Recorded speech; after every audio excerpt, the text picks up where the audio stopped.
Hoje saiu o Pesquisa Quest. Foi uma rodada interessante. Quase todo dia teve uma pesquisa eleitoral em São Paulo desde a semana passada, né? Claro que as mais importantes, Datafolha, que saiu semana passada, a Atlas Intel, que também saiu na semana passada, quarta e quinta-feira, e hoje saiu a Pesquisa Quest. Nós temos aí os resultados para mostrar para vocês. Assim como aconteceu no Datafolha, nós também temos um triplo empate, é um trava-língua isso, né? Estimulada, a pesquisa estimulada é a pesquisa mais comum, que é quando o entrevistado ou a entrevistada são estimulados pelo pesquisador. Tem a espontânea, em que o pesquisador chega e pergunta para você, em quem você vota? Você pode falar, Faustão, né? Qualquer nome. Né? E aí esse nome, claro, é descartado, porque o Faustão não é candidato a prefeito. Né? É para saber qual é o grau de conhecimento dos candidatos. Né? Então a pessoa lembra, X, fulano, né? E se chuta um nome, Lula, né? Bolsonaro, que não são candidatos a prefeito. O pesquisador despreza aquela pesquisa. Estimulada é quando o pesquisador apresenta os nomes dos concorrentes. Então tá aí o resultado, olha só. Triplo empate por quê? Porque a margem de erro é de 3 pontos para mais ou para menos. Então você tem ali, você pode ter o Nunes com 19, 20, 21, 22, o Boulos com 19. Estão empatados em primeiro lugar com vantagem numérica para Guilherme Boulos na margem de erro.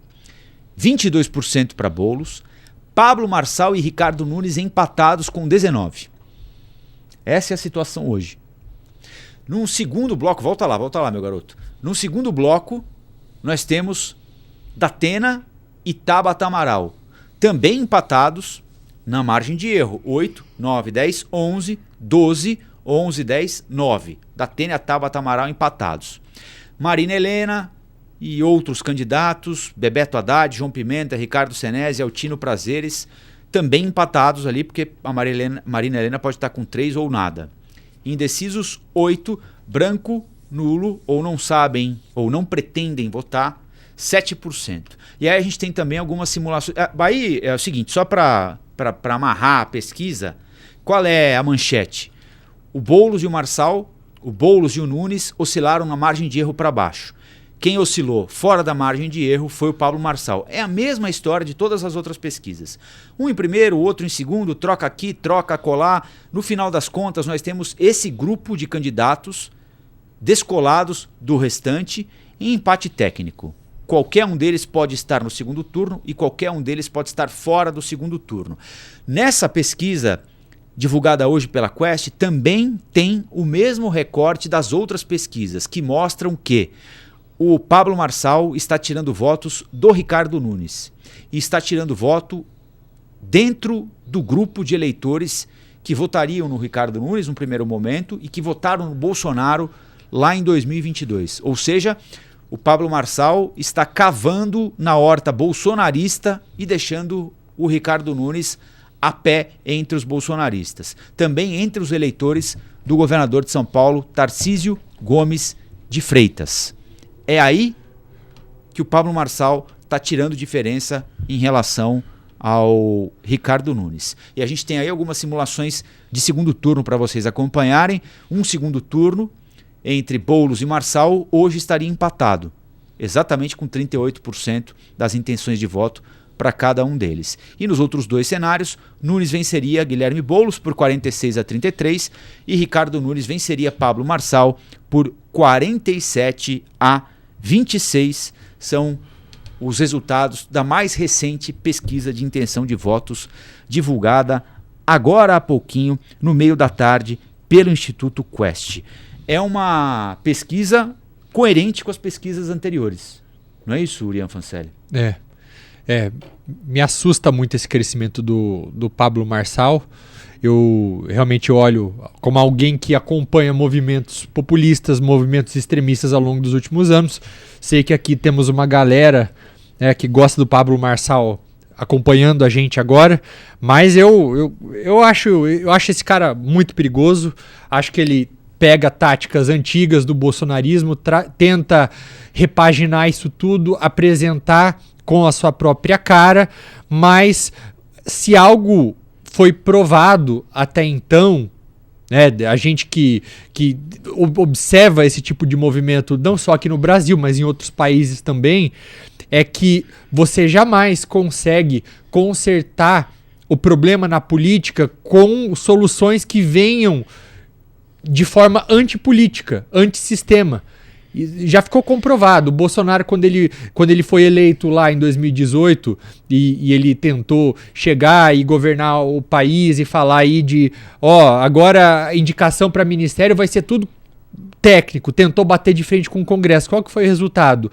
Orçamento secreto. Então, se a pessoa ela chega e não está disposta ao diálogo, se coloca moralmente superior a todos, você pode ter certeza de que é um autoritarismo embrulhado de liberdade que é vendido para a população. É uma pessoa que vai chegar lá, não vai conseguir fazer nada. Então isso trava o sistema, isso não melhora o sistema. Então ver a ascensão de uma pessoa com essas características realmente me causa preocupação. E aí essa preocupação minha, ela é obviamente gerada, ela tem raízes com base em alguns valores que eu considero importantes, então valores democráticos, valores de pluralidade na sociedade. Eu vejo também que a partir do momento em que o Marçal ele decola da maneira como ele está ali nas pesquisas, é uma quebra do monopólio extremista pelo bolsonarismo. Então ele oferece uma alternativa ao movimento radical que vem menos contaminado. Eu sei que existem todas aquelas outras acusações contra ele, mas o bolsonarismo, queira ou não, ele estava ali se desgastando ao longo do tempo por conta de todos aqueles escândalos que existiam de joia e de carteira de vacinação e não sei o quê. Então o Marçal, ele, até mesmo pelo fato dele buscar ativamente esse apoio do Bolsonaro, é quase como se ele se oferecesse, se colocasse como uma alternativa limpa a tudo isso. Ele pega e dá continuidade a tudo aquilo que o Bolsonaro defendia, mas de uma forma, aquela forma coach de se fazer política, de ao mesmo tempo dar esperança, de falar que a pessoa ela pode ter o próprio sucesso, é só ela desbloquear aquilo tudo dentro dela. Mas assim, não é uma postura que eu gosto para política. Alguém que não responde aos seus oponentes, que na hora de participar de um debate distrata as pessoas. Imagina o que uma pessoa dessa com poder na mão faz, se apenas como candidato faz isso. Aliás, hoje, Urian, um momento em que o Pablo Marçal ganhou, não sei se foi o primeiro, mas talvez o primeiro momento importante em que o Marçal ganhou protagonismo na campanha, e aqui o protagonismo eu não vou adjetivar, né, mas ganhou protagonismo, foi no debate da Band, antes até, quando ele insinuou que o Guilherme Boulos era usuário de cocaína, usuário de drogas. Aliás, dia desses na rua, ele inclusive soprou, acho que talco, espero que seja talco, né? Alguma coisa nesse sentido, no rosto de alguém que disse que ia votar no Boulos, algum candidato a vereador do PSOL, não sei exatamente quem foi. Eu vi a imagem e já pulei fora, né? Hoje a Folha de São Paulo, em reportagem da Ana Luísa Albuquerque, do Eduardo Scolese e do Flávio Ferreira, diz o seguinte: a campanha de Pablo Marçal tem usado em seu arsenal, para ataques a Guilherme Boulos, um processo judicial sobre posse de drogas, no qual figura como réu um homônimo do candidato do PSOL, ou seja, alguém que tem o mesmo nome do Guilherme Boulos, mas não é o Guilherme Boulos. Marçal tem acusado o adversário de ser usuário de cocaína sem apresentar prova. Reiteradas vezes, em debates e em publicações nas redes sociais, o autodenominado ex-coach se referiu ao psolista como aspirador de pó e fez gestos no nariz antes de se dirigir a ele. Boulos nega a acusação e chama Marçal de psicopata e mentiroso compulsivo, e foi à justiça contra ele. A Folha de São Paulo apurou que esse dossiê de Marçal contra Boulos é uma lista de processos buscados na justiça com o filtro das palavras-chave Guilherme e Boulos, e não com o CPF. O resultado disso é uma listagem sem detalhamento. A maioria das ações é de reintegração de posse, porque o Boulos é líder do movimento Sem Teto. E em uma delas, o assunto é posse de drogas para consumo pessoal. A reportagem obteve a certidão do caso, que ocorreu em 2001, e verificou que quem figura como réu nesse processo sobre drogas nas mãos de Marçal não é Guilherme Castro Boulos, que é o Boulos candidato à Prefeitura de São Paulo, mas sim Guilherme Bardawil Boulos, um empresário que hoje, coincidentemente, tenta uma vaga na Câmara Municipal de São Paulo pelo Solidariedade, partido que está na chapa do Ricardo Nunes. A Folha procurou a assessoria de imprensa de Marçal para esclarecer se acusações do candidato têm como base só esse processo do outro Guilherme Boulos, do Guilherme Bardawil Boulos. Mas não obteve resposta. Após a publicação da reportagem, Marçal repetiu o ataque sem provas a Boulos e desconversou sobre o processo contra o homônimo do deputado do PSOL. Eu vou deixar para a última hora para mostrar que tem a ver com internação. Também não adianta querer advogar com ele usando os jornais, porque tem muito militante nos jornais. Guilherme Bardawil Boulos, que é o réu no processo por posse de droga presente no dossiê de Marçal, disse à reportagem que o caso envolveu maconha e não cocaína. Houve esse incidente quando eu tinha 21 anos e foi um ato imprudente que ocorreu na minha juventude, na época de faculdade. Mas isso é coisa do passado, que aconteceu há 23 anos. Hoje tenho uma família, 2 filhos, uma empresa de transporte executivo, de que me orgulho muito, e sou candidato a vereador pelo Solidariedade para contribuir com uma São Paulo melhor para os cidadãos. O processo em que Bardawil Boulos figura como réu está em segredo de justiça e foi tipificado como posse de drogas para consumo pessoal. Então, o Guilherme Boulos, a que se refere o candidato Pablo Marçal, é um homônimo, é outro Guilherme Boulos, não é o candidato à prefeitura. É o Guilherme Bardawil Boulos. O candidato à prefeitura se chama Guilherme Castro Boulos. É o que temos por hora. Eles confirmaram presença no debate do domingo agora, Gazeta My News, os que faltaram no debate da Veja, o Nunes, o Datena e o Boulos, devem participar, entenderam que não foi adequada a estratégia de faltar no debate da Veja, então eles vão, provavelmente, ao debate do domingo, agora 6 da tarde, na TV Gazeta e do My News. E daqui a pouquinho tem o Pablo Marçal com o Igor, no Flow. A gente já espiou aqui, mas não começou a entrevista ainda, o Pablo Marçal nem chegou lá, então vai dar tempo, provavelmente, de vocês terminarem aqui, 7h30, e depois vocês pulam lá pro Flow para assistir a entrevista que o Igor vai receber todos os pré-candidatos, todos os candidatos à prefeitura de São Paulo, e hoje é o dia do Pablo Marçal, então já. Se começar antes, a gente pisca aqui para vocês verem, mas tô achando que não vai começar não, pelo jeito vai ficar atrasado.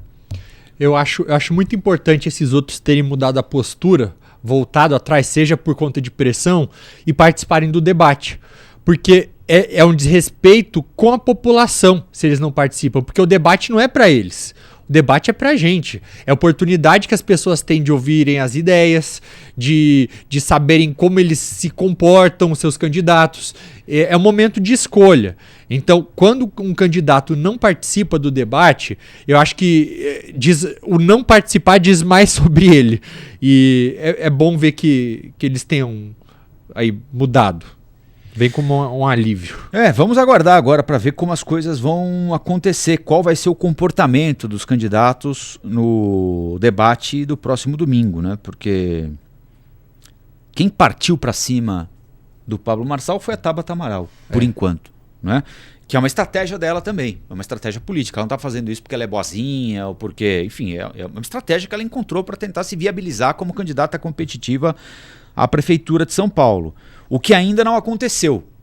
Pode acontecer, né? É muito cedo ainda para a gente avaliar se o fato de ela ter se colocado como antagonista do Pablo Marçal, que é o cara que sequestrou a campanha eleitoral até agora, né? Porque só se fala nele.